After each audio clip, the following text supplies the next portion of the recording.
Hello and welcome to the Providence College Podcast. I'm your host, Liz Kay, and I'm joined by producer Chris Judge of the class of 2005. Here on the Providence College Podcast, we bring you interesting stories from the Friar family. This week, we're talking with Junielly Vargas, a member of the class of 2021. Junielly grew up in Lawrence, Mass, and majored in both psychology and public and community service studies at PC. She was named a Newman Civic Fellow in 2019 in recognition of her community service experience in high school, as well as the service work she did as a Feinstein Fellow. Junielly, thanks so much for joining us. Thank you for having me. I guess we could start off. You just had a pretty unique commencement this year for the class of 2021 when your ceremony was held on campus for the first time since 1975. How were your last few days in Friartown? Oh, they were absolutely magnificent. I had actually studied remote all year, so to spend the week with my class was just a dream come true. I really give a huge amount of shout out and credit and respect to the committee that made that happen. I know it wasn't easy, but I feel like they handled it so well. They were very on top of all the COVID regulations, which helped me relax after a year of stressing, where's my mask? Is it 6 feet apart? Being able to feel secure on campus and enjoy my senior class was something that I'll never, ever forget. Where are you headed next? What are your plans for post-graduation? Currently, I am working as a summer research intern with Happy Fi Health with a former PC psychology professor. Actually, her name is Dr. Eliane Boucher. She was a social psychology professor. Actually, my first social psychology professor. She kind of introduced me to the field. Her and I stayed in touch through LinkedIn when she departed from PC. And once her new company opened this internship program, I applied immediately. And I've been blessed enough to be selected as one of the interns. We had kind of our onboarding these past 2 days, and it's been very, very exciting to see what my role is going to be like, who I'm going to be working with. And once that program is ended in September, I'm studying at Teachers College, Columbia University, pursuing my master's in social and organizational psychology. It's quite a mouthful, the name, but I'm very excited to continue my education. And so what inspired you to pursue that graduate program? Well, actually, it was a lot of the mentors that I had at Providence College. Like I had mentioned, Dr. Boucher opened the fields of social psychology to me, and it's something that I became fascinated with. From there on out, a lot of my psych professors supported my interests, whether it really didn't matter what class I was taking. They always allowed me to venture into the kind of that niche of psychology. When it came to my junior and senior year, I had a lot of support from specifically Dr. Mendoza and Dr. Jonathan Dater from the Counseling Center. They were kind of mentors in many ways where I would go to them almost endlessly to the point of probably like bugging them, asking about programs and asking what is it that they would recommend. And I had a lot of people like Elizabeth Lombard from the Career Center supporting me as well. So with really their guidance and them sharing their personal experience, it kind of helps me understand what I wanted to do next. So Junielly, what are you hoping to do with your degree after you get your master's? I'm hoping to continue research, whether it be at an educational institution like a college, a university, or maybe a private one like Happy Fi that focuses on digital therapeutics. Whatever it may be, I really do want to take a couple of years and hone in my craft of doing research for BIPOC students, particularly those at predominantly white institutions. And after that, I would love to get my PhD and go back to teaching. I used to do it when I was in my high school days with really young students, and I was something about it that I just found really rewarding. So the end goal is kind of to become a professor. That's kind of what I see myself doing. Well, I think we need more people like you in higher ed. So great to see you join the ranks of academia. Thank you. Thank you. And in addition to all of the mentors, I see that you've done a lot of research as an undergraduate student. Can you tell us some about some of your undergraduate research experience? Most definitely. Some of the projects you were. Yeah.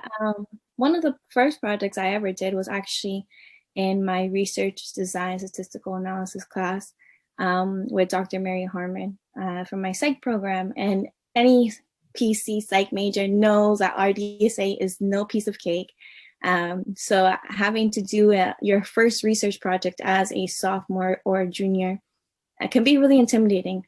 But I do have to give credit to Dr. Harmon for kind of walking us through it and really encouraging us to take our own spin on what we wanted to do while still being still honoring the psych field. From there on out, I was really curious as to what research can be done and what does that look like. So I kind of expanded it into my public service major with Dr. Keith Morton in our practicum class, I want to say maybe my sophomore and junior year.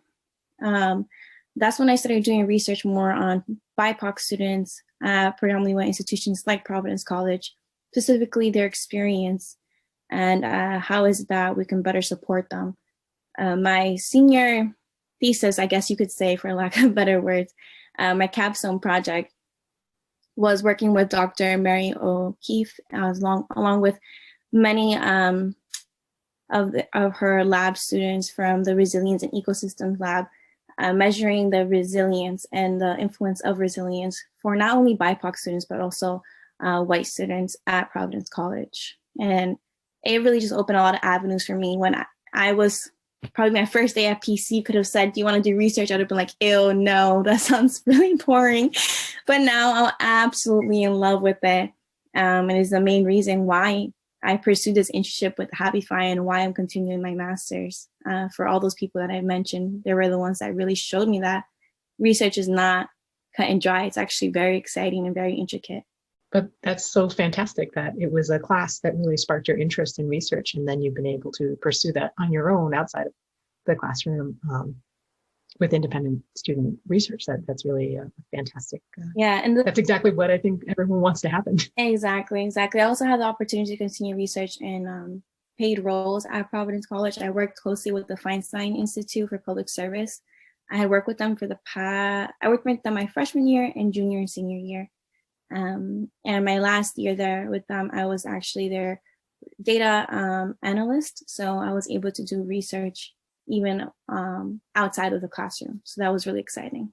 So it sounds like you were able to take the skills you developed through your psychology degree and apply them in the public and community service program. Yeah, most definitely. That's something that I would always be grateful for at Providence College. I had a lot of ups and downs, but something that I was always supported in was really honoring my two fields wherever it is that I went. Junielly, I was really excited to reconnect with you because I spoke to you about your Feinstein Fellowship after your first year at PC when you were placed at 360 High School in Providence. Could you tell us what that experience was like and how it shaped your path at PC? Most definitely. Wow, that feels like 100 years ago. But it was not even 3-4 years ago. So I was an intern for 360 High School, a relatively young high school in Providence. And I was in charge of coordinating college visits for about 60 high school students. At first, it was kind of overwhelming. I was very new to Providence. I didn't know, what could be done, how I can do it. But with the support of the Feinstein Institute as a Feinstein Fellow, along with the support of 360, I kind of just found my footing day by day. And we were actually able to host a college day at PC with those students from 360. And it was quite an adventure. I learned a lot of do's and don'ts when planning a college visit. And I really give credit to all those people who worked in admissions, because I actually worked for a summer in admissions, and I kind of saw the ins and outs of being the one to schedule it and being the one on the other end. So it's a lot of work. I'm curious because at that point you had already, that was during your first year at Providence College. Were there things like lessons that you had learned as a first year student that you were able to share with the students at 360 High School about how to make the most of their experience? Most definitely. I had come into Providence College kind of with this whimsical idea of what college would be like, and I was humbled very quickly. And I kind of shared that in a sense with other students. Even today, it's not about where you go, it's about what you do with it and what you make of your experience, who you connect with. I'm very blessed to have graduated from Providence College. Even with the goods and the bads, I was able to try my absolute best and make the most of it. And that's something I think that's a skill that, you know, everyone needs. And PC really taught me how to master that. So what prompted you to attend Providence College in the first place? Why did you choose PC over some of the other schools? Honestly, I had never heard of PC. I know a lot of people know it because of its sports, but I'm not a very big sports person. I had a friend who had visited PC and they came back and they were saying to me, I think you would really like this school. It kind of feels like you in a way. I think you should give it go for a tour. So my parents and I were like, okay, let's just go make a day of it. We'll just go to Providence. We'll go to Federal Hill. Like, we'll just make a day of it. If you don't like the school, that's fine. At least we went on an adventure. Being from Lawrence, Providence is only like an hour and 20 minutes. So we were like, it's just a day trip. But as soon as I stepped onto campus and heard about the public and community service major, I immediately fell in love. At that point, I wasn't entirely sure what I wanted to major in, but I had done so much public service and my community at home. I knew there was a potential. Once I knew there was a potential to continue it in college, I was sold. And then kind of hearing about the amazing psychology program, which was just like icing on the cake for me. So PC immediately moved up the list. When I first applied, I was really nervous. I wasn't sure if I was going to be able to afford the school or even be accepted. I'm a first generation student, so everything was just so new to me. But once I had the guidance of Karen Vargas, who no longer works there, she was really encouraging me to continue the process and go through all the steps and teaching me what it's like to apply to college. And I was blessed with the Martin Luther King scholarship. And that's kind of all kind of the bow on the present, you know, making everything just perfect, everything aligned. And PC was there. There was no questions asked. So in addition to your psychology and public service majors, you also pursued a business and innovation minor with a focus on applied science. Can you tell us about some of the courses you took as part of that minor? Most definitely. That minor was definitely one of the most interesting experiences I've had at PC. It was just so mostly disciplinary, I guess you could say. The main three courses are an accounting course, which is like accounting and financing, kind of a catch for all, computer science course, and an design thinking course. Those are the kind of the cores. And you wouldn't think that essentially those three would be the main ones for a business minor, but once you couple those with the track that you're focusing on, it really does make sense. I catch myself using the lessons I had in all three classes almost on every day of my life. And a lot of my classmates will tease each other. We're like, oh, you were having such a hard time in that class, but now you use the lessons like every day. And I'm like, okay, don't mention it. Like, we know. So I'm incredibly grateful for having that opportunity. I know I was one of the first handful of classes to be able to take that course, that minor. And it was quite an experience. So you also mentioned that you had the opportunity in your lifetime to visit 5 different countries.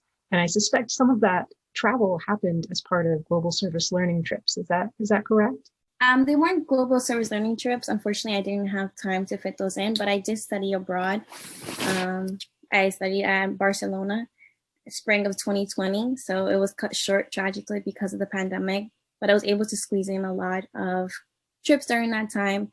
I went to Portugal, went to Czech Republic, I went to the Netherlands, and I traveled a lot within Spain. It was honestly that one of the highlights of my college experience. Having that opportunity for growth and independence is really what kind of motivates me to move to New York and continue my experiences of trying new things, even if they're a little scary. So you noted in several places when I was doing my research about your involvement in the Organization of Latin American Students, OLAS. Can you tell us some of your favorite memories of working with that group? What were the highlights in the years you were involved? Oh yeah, I say OLAS is the reason why PC kind of became my second home. We always like refer to each other as OLAS familia, the family of OLAS. As a freshman, the club was actually very small. It was mainly the exec board and a couple of other members. And I got involved and as an exec member my sophomore year. And again, the club was, I kid you not, exec members and 2 other people who also became exec members. So at some point it was only exec members.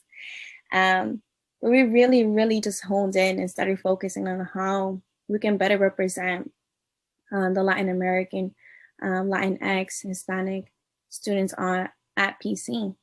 And with a lot of hard work and, really honing in on everyone's individual skills, from marketing to business to the public service to even econ skills that some of our exec members had, we were able to grow our member list from 2 to 3 people to 60 people, 50 consecutively every meeting. And that was something we were really nervous about losing during the pandemic, but the OLAS family stayed strong and we were able to have regular number, not as high, but relatively high numbers during our Zoom meetings. And having that bond of what brings everyone together, culture, that commonality is really what gave me strength and base. Whenever I was homesick, I just knew I just needed to wait till Thursday, 6:30 to listen to the music, to maybe have some food, to joke around with some fellow peers in Spanish. And we're still all very close. And honestly, I gained my best friends through that club. Junielly, looking back on this year, I mean, you chose to remain remote. And how do you feel like, how were you able to maintain that connection to the campus and to the campus community despite that? Yeah, it wasn't easy. I would go visit the Providence area and I would feel such nostalgia. I would describe it to people. I'm not sure, Liz, if you've ever visited like your old high school.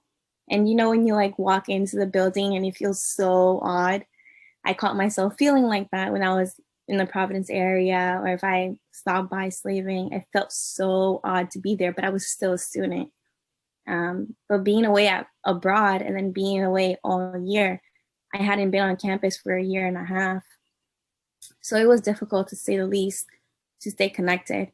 But it was the clubs, it was the people, it was my professors, honestly, that kept me rooted in kind of that, I don't want to say Friar family because that sounds really cheesy, but kind of that Friar connection, I guess looking back in retrospect, I was a part of it a lot more than I realized in the moment. Because in the moment, you're focused on deadlines and everything else that's happening in life. But looking back, I feel like, considering the circumstances, I was still part of the quote unquote Friar family as much as possible.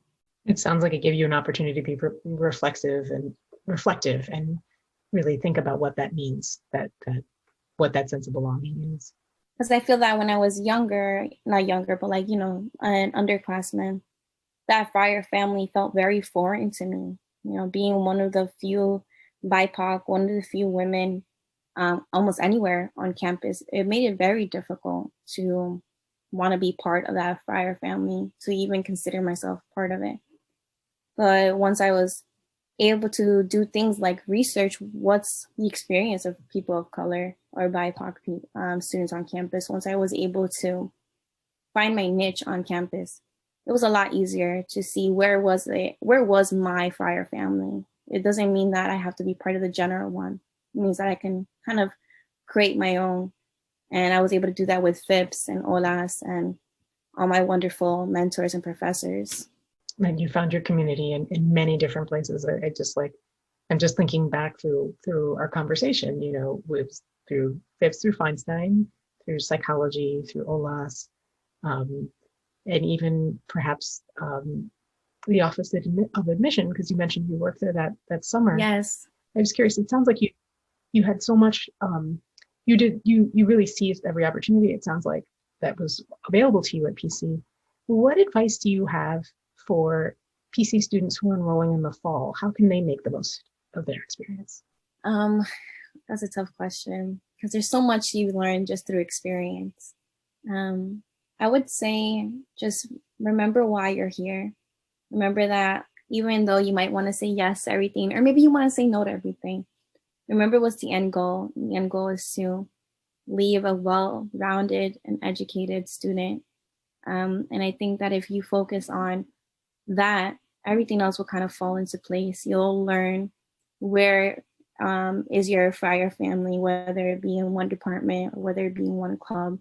You'll learn kind of what friend groups are important and what might not be. That's a huge part of college, you know. It's about having patience and remembering what's the end goal. That's kind of what pushed me through those difficult days in the library at 2 a.m. during finals week. And I was just, okay, I'm going to graduate. That's kind of what pushed me through it. I feel like the college does a good job of trying to remind people of that right from the beginning, like that first welcome mass during orientation when they give students a graduation tassel, like the tassel, the same kind that will be on their cap when they attend commencement. But just keeping, like you said, when you're in the midst of those deadlines and the thick of it, it's hard to keep your eyes on the prize. So that is excellent advice. Thank you, Gina. Most definitely, yeah. Well, thank you so much for joining us on the podcast today. It's been a pleasure talking with you. It's been so much fun. Thank you for having me on. Subscribe to the Providence College podcast in all the usual places, including iTunes, SoundCloud, Stitcher, Google Play, and Spotify, as well as your smart speaker. If you like what you hear, please review and share with others. Thanks for listening, and go Friars.